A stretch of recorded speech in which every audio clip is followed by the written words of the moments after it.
सब तो पहली खबर मलोट तो है जिथे कानून व्यवस्था ਦੀਆਂ ਸ਼ਰੇਆਮ ਧੱਜੀਆਂ ਉੱਡੀਆਂ ਤਸਵੀਰਾਂ ਅਜਿਹੀਆਂ ਜੋ ਤੁਸੀਂ ਪਹਿਲਾਂ ਕਦੇ ਵੀ ਨਹੀਂ ਵੇਖੀਆਂ ਹੋਣਗੀਆਂ। ਮਲੋਟ ਦੇ ਵਿੱਚ ਬੀਜੇਪੀ ਵਿਧਾਇਕ ਅਰੁਣ ਨਾਰੰਗ ਦੇ ਨਾਲ ਸ਼ਰੇਆਮ ਕੁੱਟਮਾਰ ਹੋਈ। ਅਰੁਣ ਨਾਰੰਗ ਬੀਜੇਪੀ ਦਫ਼ਤਰ ਦੇ ਵਿੱਚ ਪ੍ਰੈਸ ਕਾਨਫਰੰਸ ਕਰ ਰਹੇ ਸਨ ਤਾਂ ਇਸ ਦੌਰਾਨ ਕੁਝ ਕਿਸਾਨਾਂ ਨੇ ਉਹਨਾਂ ਨੂੰ ਘੇਰ ਲਿਆ। ਵਿਧਾਇਕ ਦੇ ਨਾਲ ਬੁਰੀ ਤਰ੍ਹਾਂ ਕੁੱਟਮਾਰ ਕੀਤੀ ਗਈ, ਉਹਨਾਂ ਦੇ ਕੱਪੜੇ ਤੱਕ ਪਾੜ ਦਿੱਤੇ ਗਏ। ਅਰੁਣ ਨਾਰੰਗ ਨੂੰ ਆਪਣੀ ਜਾਨ ਬਚਾਉਣ ਦੇ ਲਈ ਇੱਕ ਦੁਕਾਨ ਦੇ ਅੰਦਰ ਜਾ ਕੇ ਲੁਕਣਾ ਪਿਆ। रिपोर्ट वेखो।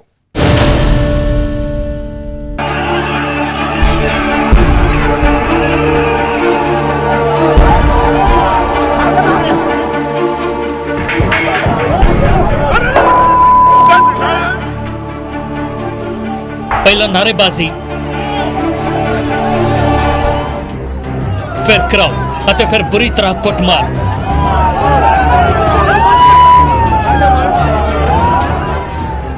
तस्वीरां मलोटदियां ने अबोर तो बीजेपी के विधायक अरुण नारंग कैप्टन सरकार की कारगुजारी नूं लैके प्रैस कॉन्फ्रेंस कर रहे सन। इन्हां विच कुछ किसान पहला बीजेपी दफ्तर के बाहर इकट्ठा हुए जिथे विधायक की प्रैस कॉन्फ्रेंस हो रही सी। किसानों ने दफ्तर के बाहर काले झंडे लैके नारेबाजी शुरू कर दी। भीड़ इकट्ठी हुंदी गई। पुलिस नूं मोर्चा संभालना पिया। पुलिस ने बीजेपी दफ्तर तो विधायक अरुण नारंग नूं सुरक्षित कड्ढण की कोशिश की पर किसानों ने उन्होंने घेर लिया। पुलिस ने लख बचाने की कोशिश की पर वह सफल रही तो फिर जो कुछ होया वो तस्वीरों में है।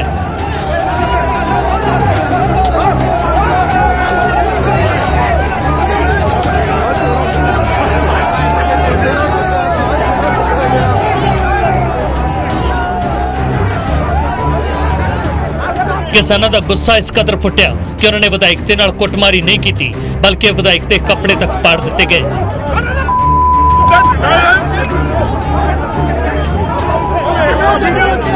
विधायक ते उन्हां दी गड्डी ते कालख मल दी गई। अरुण नारंग नूं अपनी जान बचाउण दे लई एक दुकान दे विच लुकना पिया।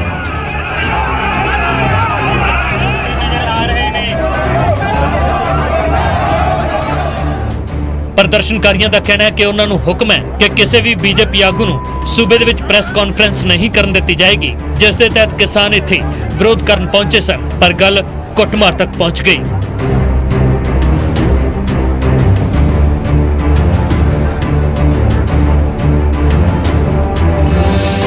ਅਸੀਂ ਐਲਾਨ ਕੀਤਾ ਸੀ ਵੀ ਜਦੋਂ ਤੱਕ ਤੁਸੀਂ ਇਹ ਤਿੰਨੇ ਕਾਲੇ ਕਾਨੂੰਨ ਰੱਦ ਨਹੀਂ ਕਰ ਦਿੰਦੇ ਉਦੋਂ ਤੱਕ ਤੁਹਾਡੇ ਮੂੰਹ ਕਾਲੇ ਕਰਦੇ ਰਵਾਂਗੇ। ਅੱਜ ਵੀ ਐਮਐਲਏ ਦਾ ਮੂੰਹ ਕਾਲਾ ਕੀਤਾ, ਗੱਡੀ ਵੀ ਕਾਲੀ ਕੀਤੀ ਆ ਔਰ ਦੁਕਾਨ ਦੇ ਵਿੱਚ ਤਾੜਿਆ ਹੋਇਆ।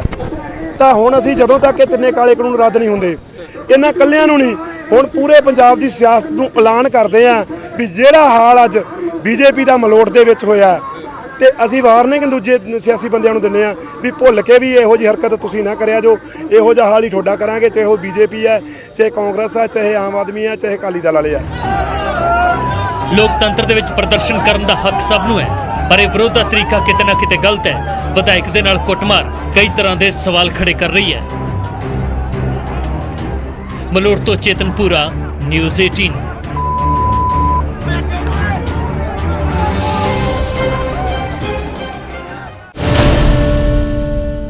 खबर मोहाली तो है जो पुलिस नूं शीशा विखाउण वाली है जिथे डीजीएम होम्स दी एमडी ते फायरिंग की गई। गगनदीप कौर दे दफ्तर ते 5 गड्डियां दे विच आए करीब 20 तो 25 बदमाशां ने अन्नेवाह गोलियां चलाउणियां शुरू कर दित्तियां ते इस हमले दे विच गगनदीप कौर वाड़-वाड़ बच गई। रिपोर्ट वेखो।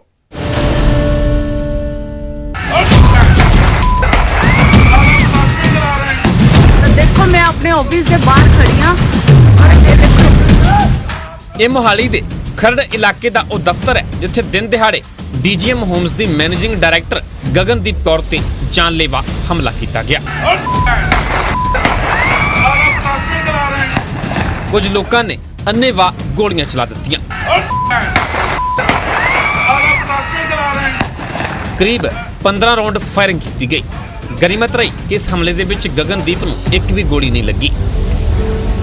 ਇਹ ਪੂਰੀ ਵਾਰਦਾਤ ਸ਼ੁੱਕਰਵਾਰ ਦੀ ਹੈ। इस तो पहला बुधवार नूं गगनदीप कौर नूं धमकाया गया सी। इस बार हमले के बाद न्यूज़ 18 दे नाल गलबात दे विच गगनदीप कौर ने दस्सिया कि अकाली नेता हरजिंदर सिंह बलौंगी उसके हाउसिंग प्रोजैक्ट दे विच मुनाफा कमाउण दे लई उस नूं परेशान करता रहिंदा है, बुरी नज़र रखदा है ते डरा धमका के हफ्ता वसूलदा है। जदों उसने इसका विरोध किया तो बुधवार नूं हरजिंदर सिंह, साबका सरपंच सलोरा नरिंदर सिंह ते होर साथियों दे नाल मिल के ਉਸ ਦੀ ਗੱਡੀ ਰੁਕਵਾਈ ਗਈ ਤੇ ਉਸ ਤੇ ਪਿਸਤੌਲ ਤਾਣ ਦਿੱਤੀ।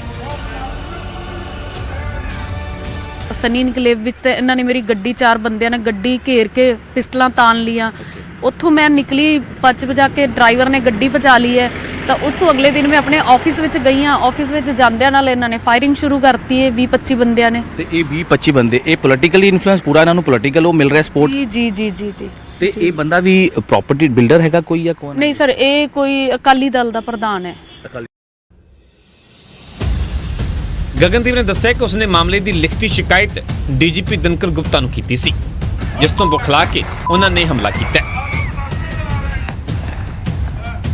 ਇਹ ਕਹਿੰਦੇ ਕਿ ਅਸੀਂ ਇੱਥੇ ਕੰਮ ਨਹੀਂ ਕਰਨ ਦੇਣਾ, ਅਗਰ ਕੰਮ ਕਰਨਾ ਤਾਂ ਸਾਡੇ ਅੰਡਰ ਹੋ ਕੇ ਕੰਮ ਕਰਨਾ ਪਏਗਾ। ਠੀਕ ਹੈ। ਤੇ ਇਹ ਬਲੌਂਗੀ ਜਿਹੜਾ ਤੁਸੀਂ ਨਾਲ ਲੈ ਰਹੇ ਹੋ ਤੇ ਦੂਜੇ ਹੋਰ ਪਰਸਨ ਇਹਦੇ ਨਾਲ ਹੈਗਾ ਸੀ ਇੱਕ ਨਰਿੰਦਰ ਹੈਗਾ, ਨਿੰਦਾ, ਸ਼ੇਰ ਸਿੰਘ ਹੈਗਾ ਸੀਗਾ, ਰੁਸਤਮ ਹੈ ਔਰ ਇੱਕ ਰਾਜੂ ਹੈ। ਠੀਕ ਹੈ। ਔਰ ਬਾਕੀ 5-6 ਸਾਰੇ ਮੋਸਟਲੀ ਅੱਜ ਤੁਸੀਂ ਆਏ ਹੋ ਐਸਐਸਪੀ ਸਾਹਿਬ ਕੋਲ, ਹੁਣ ਇਨਵੈਸਟੀਗੇਸ਼ਨ ਦੇ ਨਾਂ ਤੇ ਕੀ ਕਹਿ ਰਹੀ ਪੁਲਿਸ? ਜੀ ਨਹੀਂ ਹੋ ਰਹੀ ਹੈ, ਬਾਕੀ ਹੁਣ ਦੇਖਦੇ ਅੱਗੇ। ਮਹਿਲਾ ਬਿਲਡਰ ਦੀ ਸ਼ਿਕਾਇਤ ਤੇ ਪੁਲਿਸ ਨੇ ਅਕਾਲੀ ਨੇਤਾ ਹਰਜਿੰਦਰ ਸਿੰਘ ਬਲੌਂਗੀ ਤੇ ਸਾਬਕਾ ਸਰਪੰਚ ਨਰਪਿੰਦਰ ਸਿੰਘ ਸਮੇਤ 15 ਲੋਕਾਂ ਦੇ ਖਿਲਾਫ ਆਈਪੀਸੀ ਦੀ ਧਾਰਾ 307, 506, 148, 149 ਤੇ ਆਰਮਸ ਐਕਟ ਦੇ ਵਿੱਚ ਕੇਸ ਦਰਜ ਕਰ ਲਿਆ। Immediately FIR has been registered and I'll have to check about the arrest and everything. 307 ਤੇ ਆਰਮਸ ਐਕਟ ਲਿਖਿਆ ਜੀ। ਨਹੀਂ ਜੀ ਇਦਾਂ ਹੈ ਜੀ, ਜੋ ਵੀ ਇਹਦੇ ਚ ਅਕਿਊਜ਼ਡ ਹੈ ਜਿਹਦੇ ਅਗੇਂਸਟ ਐਵੀਡੈਂਸ ਆਂਦਾ action will be taken against them, ਇਹਦੇ ਚ ਕੋਈ ਸ਼ੱਕ ਨਹੀਂ ਹੈ।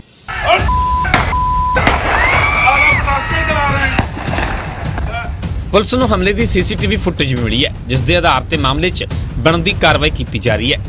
ਖਰੜ ਵਰਗੇ ਇਲਾਕੇ 'ਚ ਜੇਕਰ ਮਹਿਲਾ ਬਿਲਡਰ ਤੇ ਇਸ ਤਰ੍ਹਾਂ ਫਾਇਰਿੰਗ ਹੋ ਰਹੀ ਹੈ, ਧਮਕਾਇਆ ਜਾ ਰਿਹਾ ਹੈ, ਤਾਂ ਜ਼ਾਹਰ ਜੀ ਗੱਲ ਹੈ ਕਾਨੂੰਨ ਵਿਵਸਥਾ ਤੇ ਸਵਾਲ ਉੱਠਣੇ ਸੁਭਾਵਿਕ ਨੇ। ਮੋਹਾਲੀ ਤੋਂ ਮਨੋਜ ਰਾਠੀ, ਨਿਊਜ਼ 18 ਪੰਜਾਬ।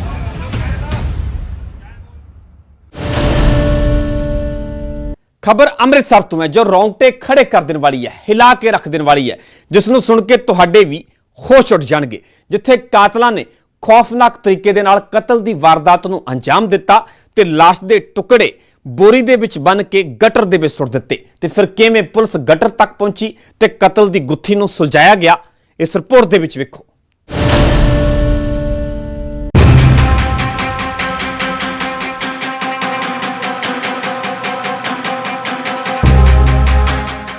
ਮੌਤ ਦਾ ਅਜਿਹਾ ਮੰਜ਼ਰ ਜਿਸ ਨੂੰ ਸੁਣ ਕੇ ਤੇ ਵੇਖ ਕੇ ਤੁਹਾਡੇ ਵੀ ਰੌਂਗਟੇ ਖੜੇ ਹੋ ਜਾਣਗੇ। ਤਸਵੀਰਾਂ ਨੇ ਅੰਮ੍ਰਿਤਸਰ ਦੀਆਂ। ਇੱਕ ਮੁਲਜ਼ਮ ਜਿਸ ਦੇ ਹੱਥ ਦੇ ਵਿੱਚ ਹੱਥ ਘੜੀ ਨਜ਼ਰ ਆ ਰਹੀ ਹੈ।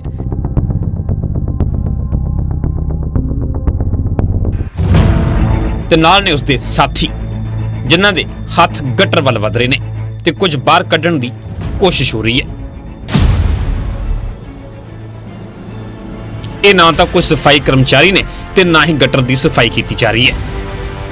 ਇਹ ਉਹੀ ਬੋਰੀ ਹੈ ਜਿਸ ਦੇ ਵਿੱਚ ਇੱਕ ਲਾਸ਼ ਦੇ ਟੁਕੜੇ ਨੇ।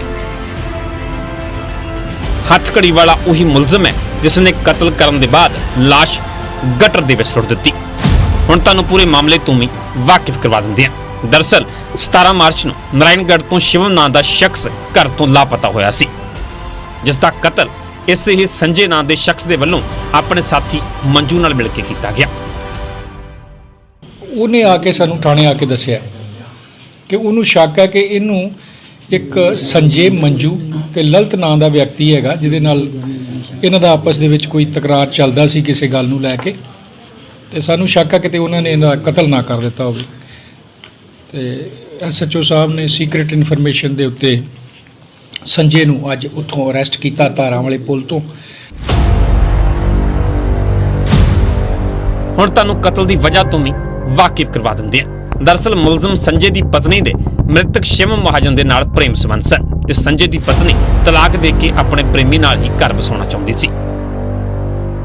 ਜਦੋਂ ਇਹ ਸਭ ਤੋਂ ਸੰਜੇ ਵਾਕਿਫ ਹੋਇਆ ਤਾਂ ਆਪਣੀ ਪਤਨੀ ਦੇ ਪ੍ਰੇਮੀ ਦੇ ਕਤਲ ਦੀ ਪੂਰੀ ਸਾਜ਼ਿਸ਼ ਰਚੀ ਗਈ। ਕਤਲ ਕਰਕੇ ਲਾਸ਼ ਇਸੇ ਹੀ ਗਟਰ ਦੇ ਵਿੱਚ ਸੁੱਟ ਦਿੱਤੀ।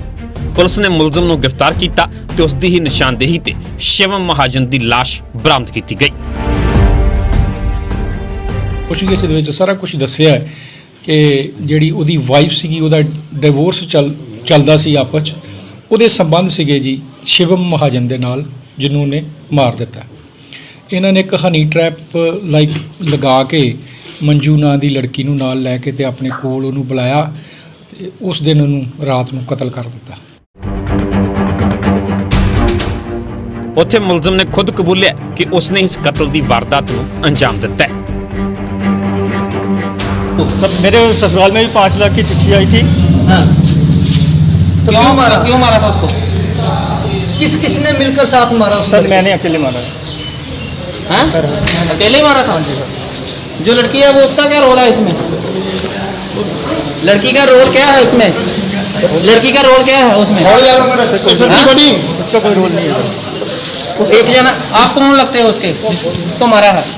सर मैं उसका कोई नहीं लगता हूँ। अच्छा।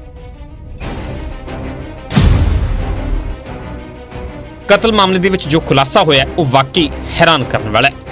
ਕਿਵੇਂ ਮੁਲਜ਼ਮ ਆਪਣੀ ਪਤਨੀ ਦੇ ਪ੍ਰੇਮੀ ਦੇ ਨਾਲ ਸਬੰਧਾਂ ਤੋਂ ਨਿਰਾਸ਼ ਹੋਇਆ ਤੇ ਖੌਫਨਾਕ ਵਾਰਦਾਤ ਨੂੰ ਅੰਜਾਮ ਦੇ ਦਿੱਤਾ। ਅੰਮ੍ਰਿਤਸਰ ਤੋਂ ਅਮਿਤ ਸ਼ਰਮਾ, ਨਿਊਜ਼ 18 ਪੰਜਾਬ।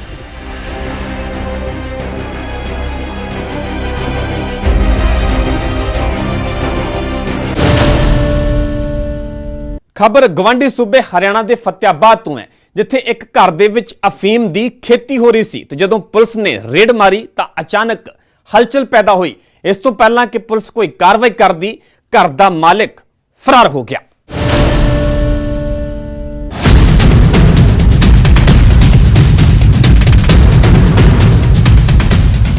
ਨਸ਼ਾ ਮਾਫੀਆ ਦੀ ਹਿੰਮਤ ਵੇਖੋ, ਨਾ ਪੁਲਿਸ ਦਾ ਕੋਈ ਖੌਫ, ਨਾ ਹੀ ਕਾਨੂੰਨ ਦਾ ਕੋਈ ਡਰ। ਘਰ ਦੇ ਵਿੱਚ ਅਫੀਮ ਦੀ ਖੇਤੀ ਹੋ ਰਹੀ ਸੀ ਤੇ ਪੁਲਿਸ ਨੂੰ ਇਸ ਦੀ ਭਿਣਕ ਤੱਕ ਨਹੀਂ ਸੀ। ਨਸ਼ੇ ਦੀ ਲਹਿਰਾਉਂਦੀ ਫਸਲ ਵੀ ਵੇਖ ਲਓ। ਇਹ ਕੋਈ ਖੇਤ ਨਹੀਂ ਬਲਕਿ ਨਸ਼ਾ ਮਾਫੀਆ ਦਾ ਘਰ ਹੈ, ਜਿੱਥੇ ਹੋ ਰਹੀ ਸੀ ਅਫੀਮ ਦੀ ਖੇਤੀ। ਪੁਲਿਸ ਨਸ਼ਾ ਖਤਮ ਕਰਨ ਦੇ ਲੱਖ ਦਾਅਵੇ ਕਰੇ, ਪਰ ਫਤਿਆਬਾਦ ਦੇ ਜਾਖਲ ਦੇ ਵਿੱਚ ਨਸ਼ਾ ਮਾਫੀਆ ਕਾਨੂੰਨ ਨੂੰ ਠੇਂਗਾ ਵਿਖਾ ਰਿਹਾ। ਹਾਲਾਂਕਿ ਪੁਲਿਸ ਨੂੰ ਜਦੋਂ ਇਸ ਦੀ ਖਬਰ ਮਿਲੀ ਤਾਂ ਘਰ ਦੇ ਵਿੱਚ ਦਬਿਸ਼ ਦਿੱਤੀ, ਪਰ ਤਦ ਤੱਕ ਨਸ਼ਾ ਮਾਫੀਆ ਫਰਾਰ ਹੋ ਚੁੱਕਿਆ ਸੀ।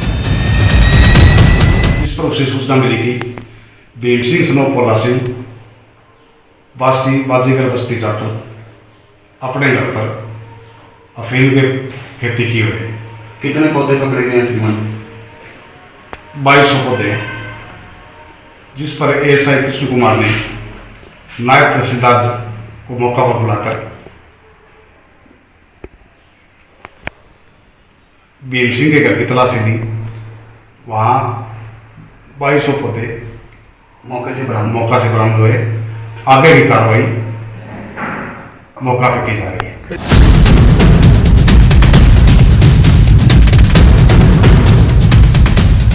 ਪੁਲਿਸ ਨੇ ਬਾਜੀਗਰ ਮੁਹੱਲੇ ਦੇ ਵਿੱਚ ਛਾਪਾ ਮਾਰਿਆ ਤਾਂ ਘਰ ਤੋਂ ਅਫੀਮ ਦੇ 2200 ਪੌਦੇ ਬਰਾਮਦ ਕੀਤੇ ਗਏ। ਮਕਾਨ ਮਾਲਕ ਦੀ ਤਲਾਸ਼ ਜਾਰੀ ਹੈ, ਜੋ ਚੋਰੀ ਛਿਪੇ ਆਪਣੇ ਘਰ ਦੇ ਵਿੱਚ ਨਸ਼ੇ ਦੀ ਖੇਤੀ ਕਰਨ ਦੇ ਵਿੱਚ ਲੱਗਿਆ ਹੋਇਆ ਸੀ। ਪਰ ਸਵਾਲ ਹੈ ਕਿ ਜਦੋਂ ਦੇਸ਼ ਦੇ ਵਿੱਚ ਅਫੀਮ ਦੀ ਖੇਤੀ ਕਰਨਾ ਜੁਰਮ ਹੈ ਤਾਂ ਪੁਲਿਸ ਹੁਣ ਤੱਕ ਕਿੱਥੇ ਸੌ ਰਹੀ ਸੀ। ਫਤਿਆਬਾਦ ਤੋਂ ਜਸਪਾਲ ਸਿੰਘ, ਨਿਊਜ਼ 18 ਪੰਜਾਬ।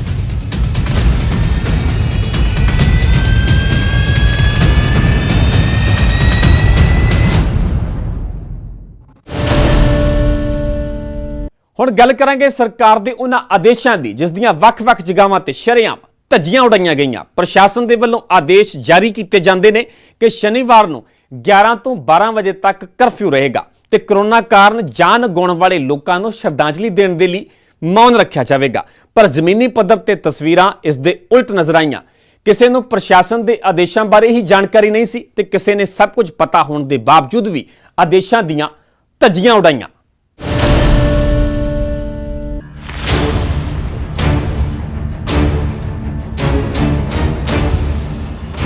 ਸਭ ਤੋਂ ਪਹਿਲਾਂ ਇਹਨਾਂ ਆਦੇਸ਼ਾਂ ਤੇ ਨਜ਼ਰ ਮਾਰੋ। ਇਹ ਆਰਡਰ ਅੰਮ੍ਰਿਤਸਰ ਪ੍ਰਸ਼ਾਸਨ ਦੇ ਵੱਲੋਂ ਜਾਰੀ ਕੀਤੇ ਗਏ ਸਨ ਤੇ ਅਜਿਹੇ ਆਦੇਸ਼ ਬਾਕੀ ਜ਼ਿਲ੍ਹਿਆਂ ਦੇ ਵਿੱਚ ਵੀ ਪ੍ਰਸ਼ਾਸਨ ਦੇ ਵੱਲੋਂ ਜਾਰੀ ਕੀਤੇ ਜਾਂਦੇ ਨੇ। ਇਹਨਾਂ ਆਦੇਸ਼ਾਂ ਦੇ ਵਿੱਚ ਸਾਫ਼-ਸਾਫ਼ ਲਿਖਿਆ ਗਿਆ ਕਿ ਕਰੋਨਾ ਕਾਰਨ ਜਾਨ ਗਵਾਉਣ ਵਾਲੇ ਲੋਕਾਂ ਨੂੰ ਸ਼ਰਧਾਂਜਲੀ ਦੇਣ ਦੇ ਲਈ 27 ਮਾਰਚ ਨੂੰ ਸਵੇਰੇ 11 ਵਜੇ ਤੋਂ 12 ਵਜੇ ਤੱਕ 1 ਘੰਟੇ ਦਾ ਮੌਨ ਰੱਖਿਆ ਜਾਵੇਗਾ ਤੇ ਇਸ ਦੌਰਾਨ ਸੜਕਾਂ ਤੇ ਆਵਾਜਾਈ ਦੀ ਪਾਬੰਦੀ ਹੋਵੇਗੀ। ਪਰ ਜਿਸ ਆਮ ਜਨਤਾ ਵਾਸਤੇ ਇਹ ਆਦੇਸ਼ ਸਨ ਉਹਨਾਂ ਤੱਕ ਜਾਣਕਾਰੀ ਵੀ ਨਾ ਪਹੁੰਚ ਸਕੀ, ਜਿਸ ਦਾ ਨਤੀਜਾ ਕੀ ਹੋਇਆ ਇਹ ਤਸਵੀਰਾਂ ਬਿਆਨ ਕਰ ਰਹੀਆਂ ਨੇ। ਪਹਿਲਾਂ ਅਜਿਹੇ ਆਦੇਸ਼ਾਂ ਬਾਰੇ ਕੋਈ ਵੀ ਜਾਣਕਾਰੀ ਨਾ ਹੋਣ ਦੇ ਕਾਰਨ ਲੋਕ 1 ਘੰਟੇ ਦੇ ਲਈ ਸੜਕਾਂ ਤੇ ਖੱਜਲ ਖਵਾਰ ਹੁੰਦੇ ਹੋਏ ਨਜ਼ਰ ਆਏ। ਭਾਰੀ ਮੁਸ਼ਕਲਾਂ ਦਾ ਸਾਹਮਣਾ ਕਰਨਾ ਪਿਆ। ਪਰ ਦੂਜੇ ਪਾਸੇ ਅਜਿਹੀਆਂ ਤਸਵੀਰਾਂ ਵੀ ਸਾਹਮਣੇ ਆਈਆਂ ਜਿੱਥੇ ਲੋਕ ਸਭ ਕੁਝ ਪਤਾ ਹੋਣ ਦੇ ਬਾਵਜੂਦ ਪ੍ਰਸ਼ਾਸਨ ਦੇ ਆਦੇਸ਼ਾਂ ਦੀਆਂ ਧੱਜੀਆਂ ਉਡਾਉਂਦੇ ਨਜ਼ਰ ਆਏ।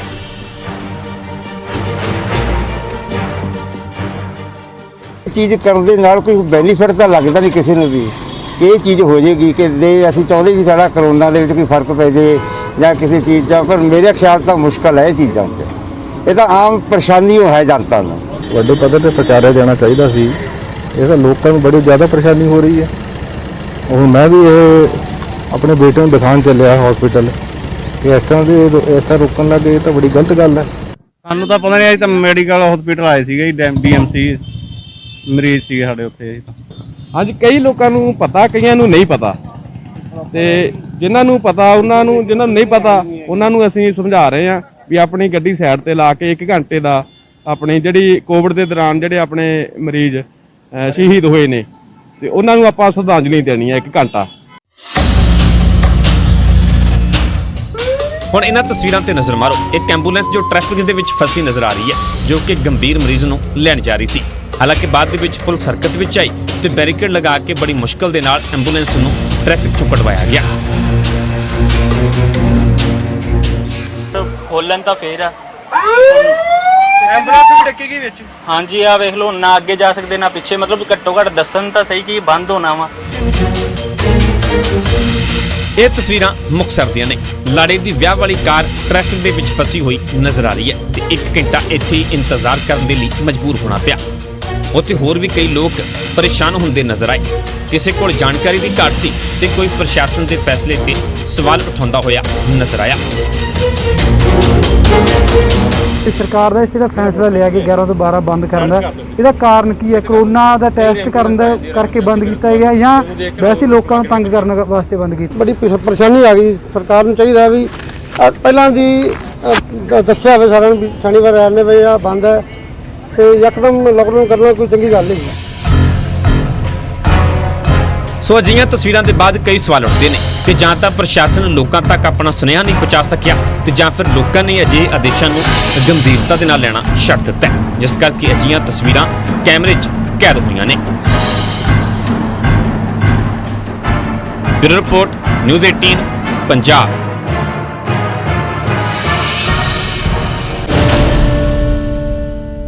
ਸੋ ਇਹ ਸੀ ਸਾਡਾ ਖਾਸ ਪ੍ਰੋਗਰਾਮ ਖਬਰ ਜੋ ਮੁੱਦਾ ਬਣੇ। ਕੱਲ ਕੁਝ ਹੋਰ ਖਬਰਾਂ ਦੇ ਨਾਲ, ਲੋਕਾਂ ਦੇ ਨਾਲ ਜੁੜੇ ਹੋਰ ਮੁੱਦਿਆਂ ਨੂੰ ਲੈ ਕੇ ਤੁਹਾਡੇ ਫਿਰ ਮੁਖਾਤਿਬ ਹੋਵਾਂਗੇ। ਤਦ ਤੱਕ ਪਰਮਿੰਦਰ ਤੇਜਾ ਨੂੰ ਦਿਓ ਇਜਾਜ਼ਤ। ਸਤਿ ਸ਼੍ਰੀ ਅਕਾਲ।